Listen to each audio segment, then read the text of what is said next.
재수술을 하는 이유는 뭘까요? 생각보다 단순합니다.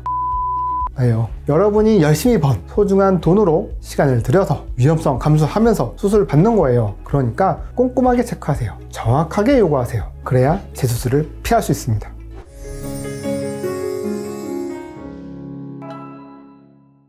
안녕하세요. 예쁜 그 자체 에디션 성형외과 닥터 한대희 원장입니다. 많은 분들이 코 수술은 한 번에 안 끝난다, 적어도 3번은 해야 한다더라, 재수술이 많은 수술이라고 알고 계시는데요. 그렇다면 재수술을 하는 이유는 뭘까요? 생각보다 단순합니다. 마음에 안 들어서. 물론 염증이나 구축이나 코가 휘어서 기능상의 이유로 문제가 생겨서 재수술을 하는 경우도 있지만요, 재수술의 전체 비율을 보면 결국 큰 틀은 모양에 대한 불만족으로 마음에 안 들어서 재수술하는 경우가 많습니다. 평생을 보고 살아야 하는 내 얼굴, 내 코인데 마음에 안 들 때마다 재수술할 건가요?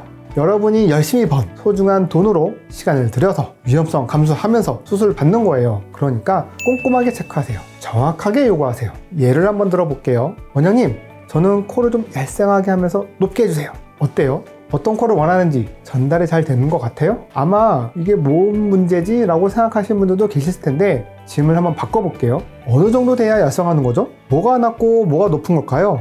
기준이 없는 거예요. 그래서 저 같은 경우는 원하시는 코 모양 사진을 보여달라고 합니다. 그래야 이 정도가 얄쌍한 거고 이 정도의 높이를 원하시는구나, 이렇게 기준을 알 수 있는 거죠.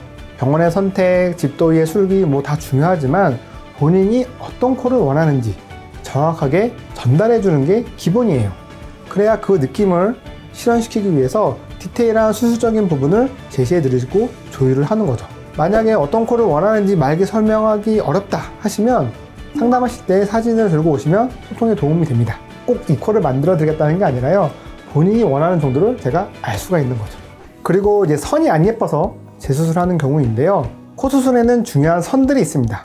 이 선들을 고려하지 않고 너무 본인이 원하는 코 모양 그 포인트에만 집중하게 되면 정작 본인의 얼굴과 조화롭지 못하고 예쁘지 않는 코가 될 수 있어요. 사실 환자분들은 어떤 포인트를 개선하고 싶을 때 그것만 보는데, 저희 같은 전문가들은 이제 환자분들이 개선하고 싶다는 그 요청에 대한 결과가 어느 정도 좀 보이거든요.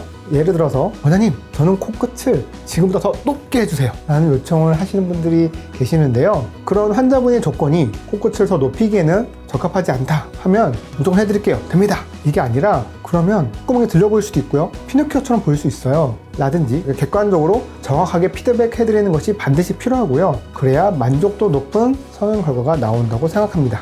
본인이 원하는 코 모양대로 되는 것도 중요하지만 결국 예뻐지려고 하는 거기 때문에 예쁜 선이 되어야 돼요.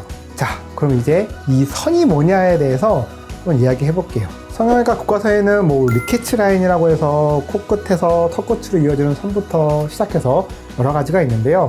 사실 대부분이 이제 서양인 얼굴 기준에 맞춰진 거기 때문에 제 경험상 코 수술에서 제일 중요한 거는 이마에서 콧대로 이어지는 이 미간의 곡선, 그리고 콧대서부터 코끝까지 이어지는 이 직선입니다.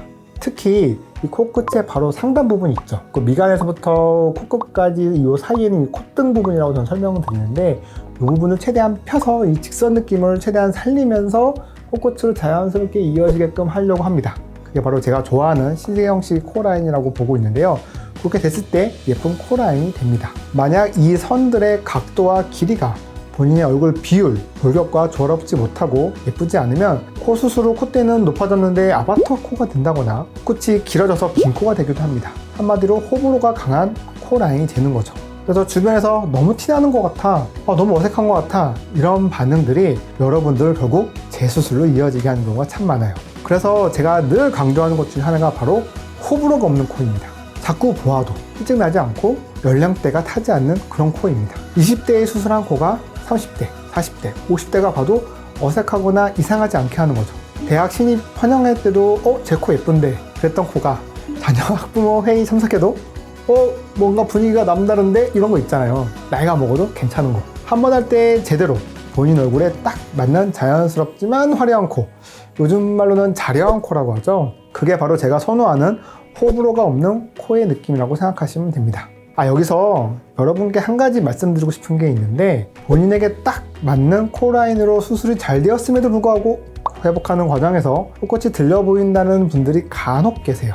코끝이 들려 보이는 것은 수술 직후 붓기가 있을 때 코끝이 상대적으로 짧아 보일 수가 있습니다. 이런 경우 시간이 점점 지나면서 급성 붓기가 빠지고 약간 들려 보이는 코끝이 조금 내려오면서 수술 시 우리가 계획했던 코끝 위치에 정상적으로 자리 잡게 되니까 너무 걱정하지 마세요. 다음은 염증 구축으로 인한 재수술인데요. 사실 염증 구축으로 인한 재수술의 빈도는 굉장히 낮기 때문에 미리 걱정할 필요는 없지만 일단 뭔가 생기면 결국에는 재수술을 해야 되기 때문에 예방하는 것이 되게 중요합니다. 염증은 특히 빈혈, 영양 부족, 다이어트, 흡연, 음주 등으로 신체의 면역력이 떨어졌을 때 발생할 확률이 높아요. 그래서 전 수술 전 계획 단계부터 신체의 면역력이 떨어지지 않도록 잘 드셔야 하고, 얼마나 또 수술적으로는 무균적으로 깨끗하게 수술해 드리는 것도 너무나 중요하고요. 수술하면 처음 한두 달 정도는 병마다 좀 다를 수 있겠지만 염증을 위한 가이드라인이 있어요. 금연, 금주 있잖아요. 회복하는 과정에서 안 좋은 영향을 미칠 수 있는 이런 것들 기본적으로 반드시 안 하셔야 됩니다.